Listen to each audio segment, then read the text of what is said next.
ভাইরা আমার, অতএব ঠুনকো অজুহাতে আমরা হারামকে হালাল করব না। আর যদি আপনি এরকম কোন প্রতিষ্ঠান পান, যেমন আমি জানি অনেক দেশে ইসলামিক কিছু প্রতিষ্ঠান আছে যারা লোন দেয় ইসলামিক শরিয়া অনুযায়ী, অথবা সেখানকার কোন প্রতিষ্ঠান থেকে যদি আপনি শরিয়ার নিয়ম অনুসরণ করাতে পারেন তাহলে আপনার জন্য জায়েজ। যেমন তাদেরকে বললেন, দেখো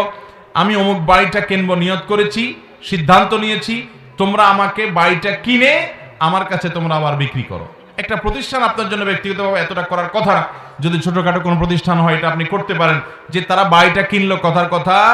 এত টাকা, 1 কোটি টাকায় আপনার কাছে এটা 1.5 কোটি টাকা বিক্রি করলো এবং কিস্তি করে দিল, তখন সেটা জায়েজ হবে যে তারা বাড়ি কিনে নিয়েছে, বুঝে নিয়ে তারা আবার আপনার কাছে বিক্রি করেছে, তাহলে এবার প্রফিটে তারা বিক্রি করতে পারে। কিন্তু বাড়ি আপনি কিনেছেন বাড়ির মালিক থেকে, শুধুমাত্র তারা পেমেন্টটা দিয়েছে, এটা লোন স্বরূপ এবং পরিশোধে আপনি অতিরিক্ত টাকা দিচ্ছেন, এটা সুদ হবে, এবং এটা জায়েজ হওয়া এই ঠুনকো অজুহাতে কোনো অবস্থাতেই সম্ভব নয়।